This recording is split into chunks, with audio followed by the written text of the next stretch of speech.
$2,000 a month just to keep a roof over your head and food that will not spoil. Stop.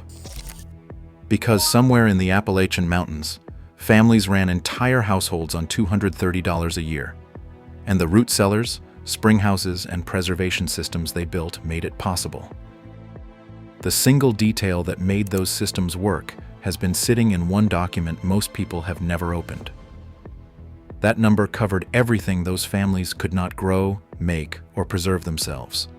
Coffee, sugar, lamp oil, shoes. That was the complete cash outlay for a full 12 months. Not a mortgage payment, not an electric bill, not a weekly grocery run, because the traditional food preservation system they built made every one of those costs disappear. The 2024 American Community Survey puts the average monthly housing cost for American homeowners with a mortgage at $2,035. Add utilities on top of that. By 2025, the average monthly electric, gas, and water bill had reached $412, a 7% jump in a single year. Electricity costs climbed 47% between 2020 and 2025. Gas more than doubled, and water bills rose 59% across the same period. Read that sentence again, then ask yourself who benefits from that trajectory. The Appalachian families who built and used these systems were not living in deprivation. They were precise engineers working with stone, earth, and moving water, and they understood something about thermodynamics that the refrigerator industry spent decades burying under advertising and building code revisions. One specific detail in their method, a detail almost nobody outside these mountain communities of West Virginia, North Carolina, Tennessee, and Georgia ever learned, is the reason their system held when every modern imitation falls apart. Hold on to that, because it is coming before this is over. Here is what the traditional Appalachian household actually built. 3 structures, working in sequence. A root cellar, dug into a hillside or partially below grade, held year-round temperatures between 50 and 55 degrees Fahrenheit, using nothing but the thermal mass of surrounding earth.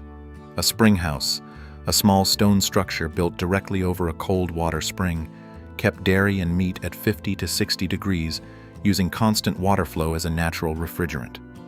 A smokehouse handled long-term meat preservation by controlling bacterial growth through smoke compounds and reduced moisture. Together, those 3 structures replaced the refrigerator, the chest freezer, and a substantial portion of the annual grocery bill without a single utility payment. The physics behind it is not complicated. Below the frost line, the depth at which ground no longer freezes in winter, earth temperature stabilizes and stays there, immune to seasonal swings. A properly sited cellar sits inside that stable thermal band permanently, requiring no energy input to maintain its temperature, ever. Stone used in springhouse construction absorb the coolness of flowing water without rotting, without off-gassing, without a compressor failing at year 7. Some in the sustainable building community would call this passive geothermal cooling.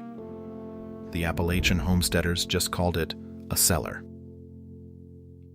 Here is where the story gets uncomfortable.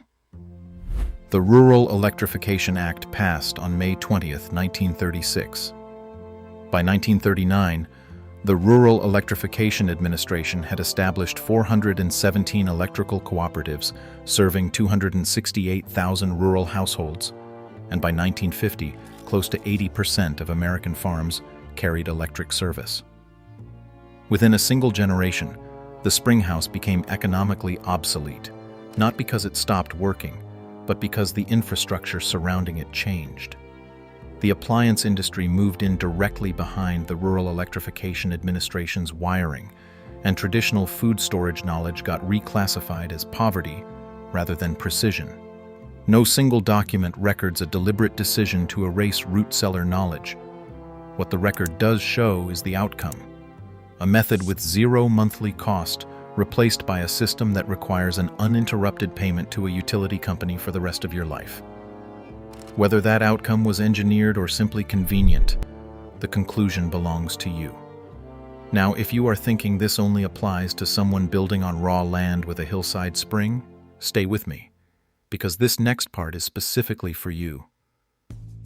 A functional root cellar does not require a hillside or a permit in most jurisdictions, since structures under 200 square feet with no plumbing or electrical work typically fall outside permit requirements, though you should confirm this for your specific county. Basic materials from any standard hardware or farm supply store, untreated lumber, gravel, rigid foam insulation, PVC pipe, and wood shelving run between $300 and $600 as of 2025. 2 people can have it functional in a single weekend. No contractor, no excavator, nothing beyond a shovel and a saw. A buried barrel cellar, a single large food-grade barrel sunk vertically with a hinged insulated lid, costs under $80 and installs in an afternoon, holding root vegetables, canned goods, and fermented products through a full winter without any power input. The fermentation piece of the system costs almost nothing to start: a crock, salt, and cabbage.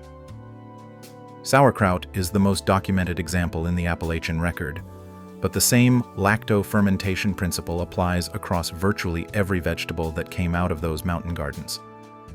Fermentation controls bacterial growth by shifting pH, the same principle industrial food preservation uses, except the traditional method produces food that is more nutritionally complete, not less. Mason jars filled with water bath canned goods sat on those same shelves alongside the crocks, completing a preservation system that covered every food category without electricity. But the specific detail I promised you, the one that determines whether your cellar works or slowly destroys everything stored inside it, comes from a source most people in the modern root cellar revival have never tracked down. The document is the Foxfire book, published by Anchor Books in 1972, compiled by Elliot Wigginton, an English teacher in Rabun County, Georgia, who assigned his students to interview elderly Appalachian homesteaders before the knowledge passed with them. Those interviews captured, in the homesteader's own words, the one ventilation fact that every modern root cellar guide either misreads or leaves out entirely. That material is now housed and maintained by the Foxfire Museum and Heritage Center in Mountain City, Georgia, which continues to preserve the full archive of those original interviews. 2 pipes, not one. One pipe runs low, near the cellar floor, and the second runs high at the opposite end of the structure. The temperature difference between those 2 openings creates a continuous passive draft that cycles air without any mechanical assistance, drawing fresh air in through one end and pushing stagnant air out through the other. That single configuration controls both temperature and humidity at the same time. Every root cellar built with a single vent pipe accumulates dead air, and dead air raises humidity, and elevated humidity produces mold that destroys a stored food supply before winter is finished. The 2-pipe system, positioned on opposite ends at opposite heights, eliminates that outcome entirely, using nothing but physics. The other canonical text in this knowledge cluster is Root Cellaring by Mike and Nancy Bubel, published by Rodale Press in 1979. Missouri Extension, Penn State Extension, and several other land-grant university USDA extension programs cite the Bubel book alongside Foxfire when advising on traditional storage construction. The Bubels documented the 2-pipe ventilation principle independently, pulling from homesteader interviews and direct experimentation, and their work corroborates the Foxfire detail precisely. 2 independent sources, 7 years apart, arriving at the same configuration. That is not coincidence. Now here is the honesty. This system demands skill and attention that electric refrigeration does not. Pre-refrigeration food storage carried genuine risks. Bacterial contamination caused dysentery, and vitamin deficiencies caused pellagra, a niacin deficiency disease that the USDA tracked as a significant rural health problem through the 1930s, before fortified foods and broader dietary access reduced its incidence. The mainstream public health position holds that modern refrigeration eliminated those hazards, and that position is not wrong in isolation.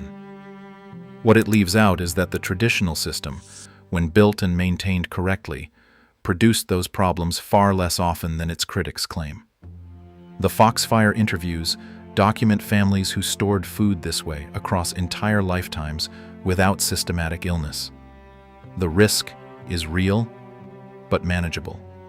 The monthly cost of the alternative is also real, and it compounds every year. The root cellar was not a primitive workaround. Barry Stiles, curator of the Foxfire Museum, put it plainly. The books passed knowledge from homesteaders directly, not from people interpreting it secondhand. That distinction separates a working technique from a reconstruction that fails by the second winter. The method functioned in medieval Europe, in 17th century colonial settlements, in 18th century Appalachian homesteads across West Virginia, Tennessee, and North Carolina, and in Rabun County in 1966, when Wigginton's students sat down with the people who built them. The difference is a system that runs on zero monthly cost. The difference is a food supply that does not depend on a grid that raised its rates 47% in 5 years. The difference is the two-pipe detail sitting in a 1972 book and confirmed by a 1979 Rodale Press title that almost nobody in the current revival has actually read, which is exactly why most of their builds fail before the second winter arrives. If you are the kind of person who believes real knowledge has been quietly buried to protect someone else's revenue stream, you already know where the subscribe button is. Next week covers the traditional Appalachian water sourcing method used before municipal infrastructure reached the mountains. There is one citing detail in that system, documented in a single county extension bulletin from a land-grant university archive, that modern well drilling guides leave out entirely, and that omission is an expensive one. Subscribe so you do not miss it. Tell me in the comments what state you are in, and whether you already have a cellar or are starting from bare ground. Every comment gets read, and the answers shape the next video.